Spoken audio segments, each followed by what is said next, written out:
who are in support of the motion say aye, and those who are against the motion say nay. The ayes have it.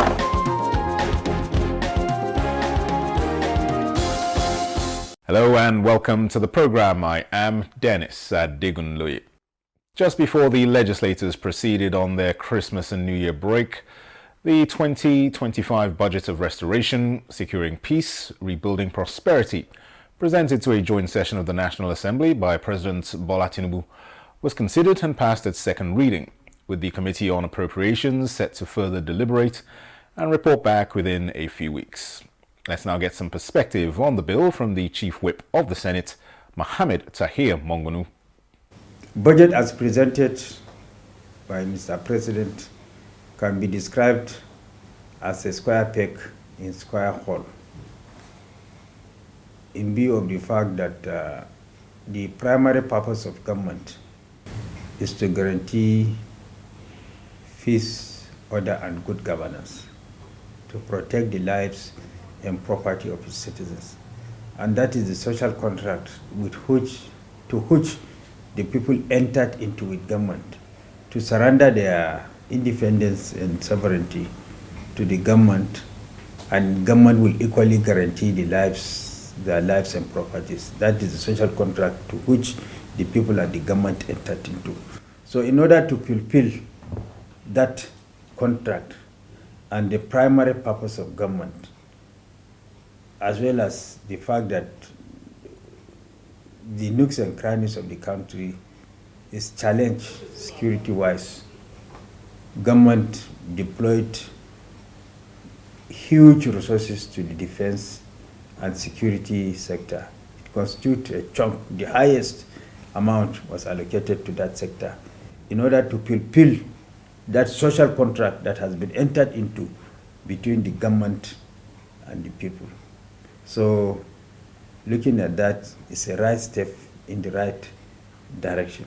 The allocation of the highest amount to the security and defense sector. Then infrastructure go up the second highest amount. There is serious infrastructure deficit in the country in terms of road networks, in terms of rail network, and what have you.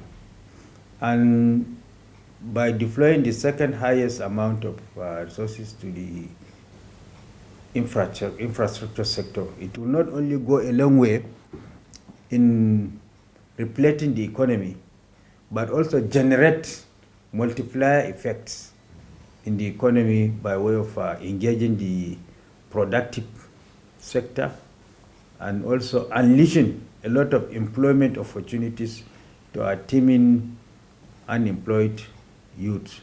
So the deployment of the second highest allocation to the securities, to the defense, infrastructure is also a right step in the right direction in view of the multiplier effects that it generates in the economy, and also the fact that it will go a long way in repleting the economy. And my only advice and concern with regard to budget, not only the 2025 budget, but even the previous budget, is that budgets, no matter how beautifully couched and presented, remain in the realms of mere estimates if they are not implemented to deliver concrete dividends of democracy to the doorsteps of the people. So in view of that fact, there is a need for the National Assembly as well as the executive to put all hands on deck to collaborate in a mutually symbiotic manner to ensure that the budget is implemented to the latter, so that the people will get the benefit of the budget. As it is now, the 2024 budget is only implemented up to about 48-50%. And another new budget has come. And the non-implementation of the capital aspect fully is attributable to the bottom-top approach that was introduced by the present government, that has constituted a cog in the wheel of implementing the budget as a result of the bureaucratic bottleneck and red tapes associated with the implementation of that policy of bottom-top approach. So there is a need for the Federal Ministry of Finance and the Office of the Accountant General to have a look at that policy with a view to reviewing it to make the implementation of the budget much more faster without compromising transparency and accountability in the process of implementing the budget in tandem with the Public Procurement Act. So my only advice is that as much as possible the budget should be implemented to the latter so that Nigerians will have the dividends of democracy. As I said earlier, budget, no matter how beautifully couched and presented, if not implemented, remain in the realm of mere estimates. All right. The National Assembly of recent has been keen to maintain this January to December budget cycle, but obviously that's not going to happen this time around. Just tell us how important really that is, maintaining January to December. Well, maintaining to January to December budget cycle will bring about certainty to the life cycle of the budget so that both the legislature and the executive will work within this timeline to ensure that the budget is implemented to the latter. Now that the January to December timeline is no longer achievable because of the late presentation of the budget by the executive arm of government, the National Assembly and the executive will still work closely together to ensure that when the budget is passed, the timeline for the implementation will be 12 calendar months, so that it will be a full year for the purpose of implementing the budget, to give it a clear sense of clarity with regards to its implementation. All right, distinguished, talk to us about another issue that has been quite controversial in recent weeks, the tax reform bills. Just set the record straight for citizens who may be skeptical about what the government is trying to achieve. Well, the whole essence of government and legislation is for the people. The ultimate beneficiary of any legislation are the people. And the National Assembly, being a responsible and responsive legislature to the yearnings and aspirations of Nigerians, will definitely listen to the voice of reason. The voice of the people is the voice of God. We'll listen to the voice of reason so that at the end of the day, whatever legislation that is passed is a replica of the wishes and aspirations of the generality of the people. So the National Assembly is responsible and responsive.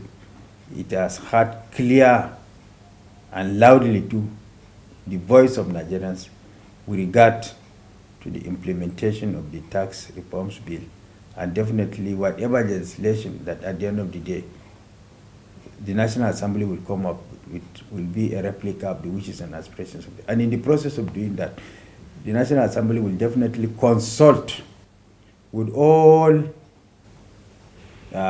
interest groups and generality of Nigerians. And if it is the wish of Nigerians that the bill should be withdrawn, definitely the National Assembly, being a legislature that is responsive and responsible to the yearnings of the people, will go a long way and hit the views of Nigerians that the bill should be withdrawn in tandem with the wishes of Nigerians. Because we are for the people, and whatever the people like, that is what we are going to do. All right, and lastly, as we wind up 2024 and look forward to the new year, what is your message to Nigerians? Well, my message to Nigerians in the new year is that The National Assembly in particular are representative of the people.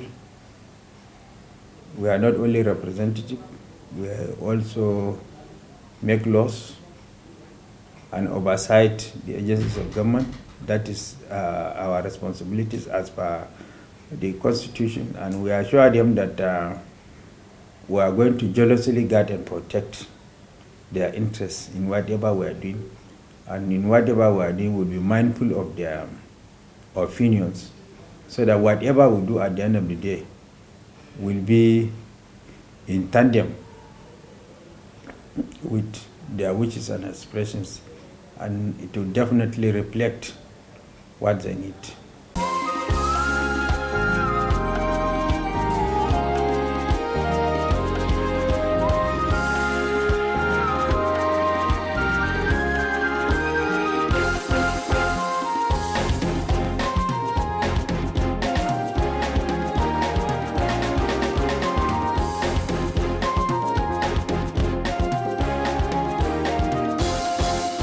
Now, recently, the National Population Commission had an interface with the Senate Committee on National Identity and Population Commission. Here are highlights of the oversight visits, which focused primarily on the importance of conducting a national census in the near future. Mr. Chairman, this is the first time we are undertaking this visit. But apart from the retreat we had in Port Harcourt, this is about the biggest day that we have as a committee. I'm also positive this is about the biggest day you have as a commission. First, to have an interactive session as to the performances of the budget, especially budget 2003-2004, how far and how well it's performed. Secondly, to be able to understand where we are with the anticipated 2025 national census, which is key to the formation of this commission. It is almost over 12 years or so that this country had a national census. 18 years. 18 years. We thought that is not good enough. We thought that the Committee on Population should be the catalyst in asking the federal government to look at the objectives of forming these commissions. If we're not going to have census after 18 years, what then is the need of the commission? Distinguished senators will recall, between 2019 to 2023, the government had made purchases, including perishable items that have time lags that will expire. And we thought the government would take opportunity of culminating those products that we have in our domain and bringing out some of the logistics in order for us to carry out this very, very important assignment. No wonder no Nigerian will tell you how many we are. In this 21st century, it is embarrassing for people to speculate how many we are. If we don't know how many we are, how do we plan for today? How do we plan for tomorrow? So imperative for the Senate Committee to listen to the chairman and the commission, where we are, what are his challenges, and then we'll go back to the National Assembly as a committee to brainstorm how to go about it. Mr. Chairman, my colleagues, distinguished senators, secretariat of our committee, members of the Nigerian press, the distinguished commissioners and management of the National Population Commission,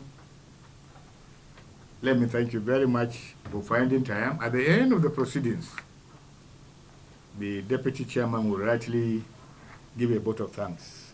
Thank you very much.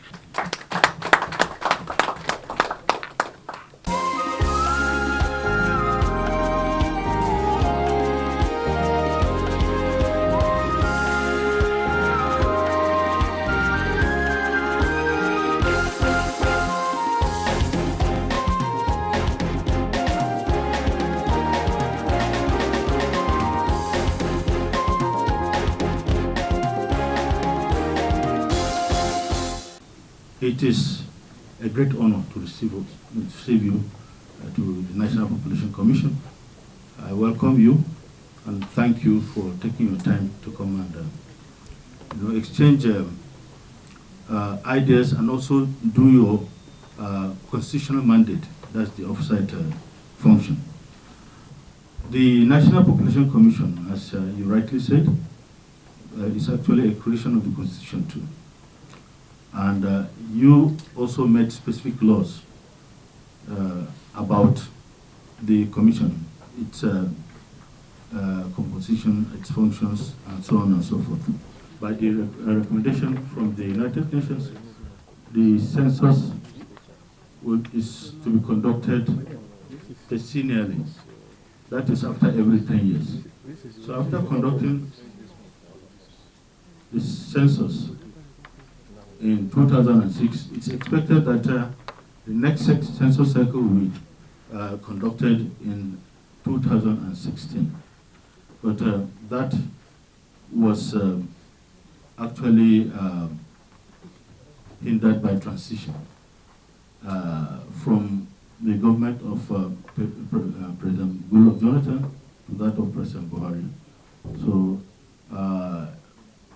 I like to believe that if Goodluck Jonathan had won, probably would have conducted census around that time because he wanted to finish the election before conducting the census. So, as God will have it, it was President Buhari that came into office, and he needed to really settle down before delving into the conduct of census. So we started the preparation for the conduct of the census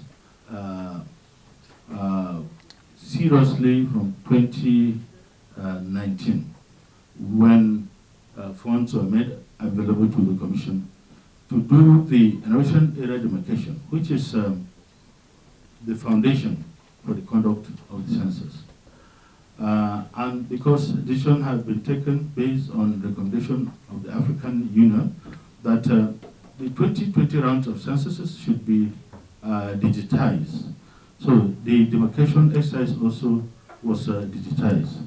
So we did that up to 2022, and the frame was established.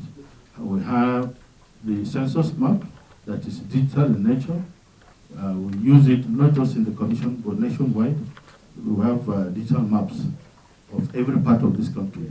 No soil of this country was not touched by the Commission, except a few pockets of areas where security really stopped us from going there.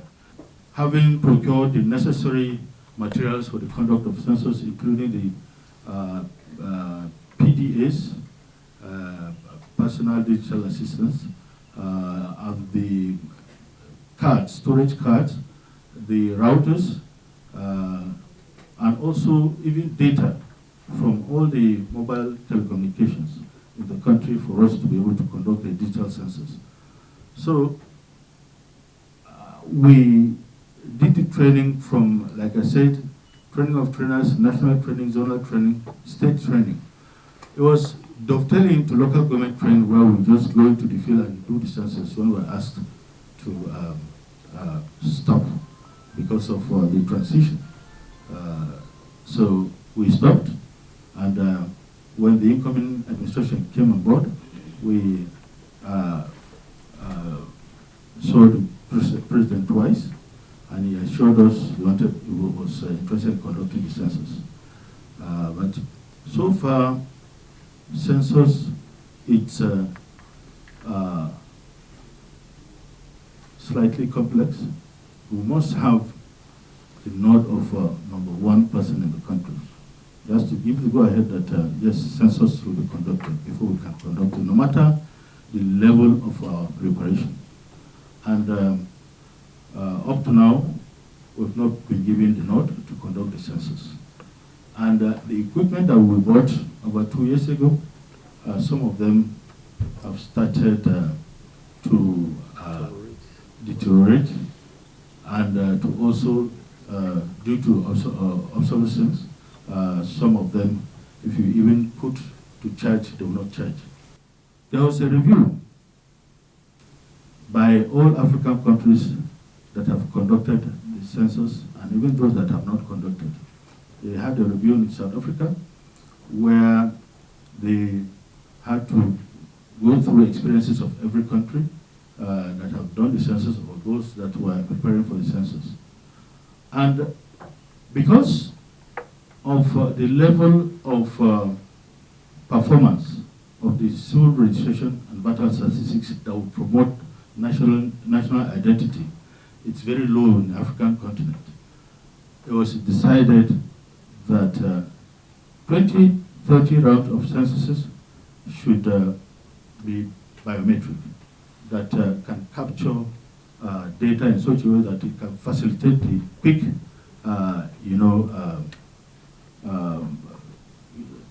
implementation of the national identity system for the country. If we are able to do census with biometric or national register, that means at the end of the exercise, everybody will have been registered and would have his own biometric, so we can quickly do national identity for everybody, for the purpose of security and so many other national interests. So we're actually reviewing our methodologies because of this development. And I'd like to say that Mr. President himself is also interested in doing the census with biometrics because of the peculiarities of Nigeria. So that is that for the census SARS. Almost several billions of naira have been wasted because these equipments purchased were actually time bound, and a lot of them have expired. And that's why it is important from the money expended during Buhari to acquaint ourselves and to Nigerians how many and how much are those equipment that are still going to be useful during the census. And we promise, the Commission promised that by next week or so, they are going to give us an updated data about what is possible and what is the remaining issues. In 2023, if we had done the census by this year, we probably would have reduced a lot of government spending, because all that they were presenting was about logistics, payments of ad hoc staff, and some security issues. But now, down the line, down this thing, it's going to be problematic. I was at the villa around September last year, and the president mentioned that he's interested in conducting the census, and hopefully we'll follow it off. The Senate committee has resolved to also do a courtesy call on Mr. President after they are getting the required data from the commission, and try to persuade the president to look at the positive side of census, having seen that most African countries have rendered their census as at when due. This is 18 years down the line, and nobody is saying anything, and probably because of some issues that has to do with the forms or the questions being asked of ethnicity, of religion, of region. And once we get about that, we don't need to put ethnicity, we don't put, we need to put religion, we don't put the region. All we want to is how many are Nigerians. The way it is done all over the world is a prerequisite to improve security. because once you are able to account for every single individual, where they live, what they do, then it's not difficult any longer. And you know, this day and age, a lot of technology is built into what we are doing. And part of why this is very important is what we have said. Security cannot be fought with the old ways any longer. It has to be via technology. I have no doubt in my mind that what we have seen with the concurrence of Mr. President, we can conduct a reasonable and very accurate census.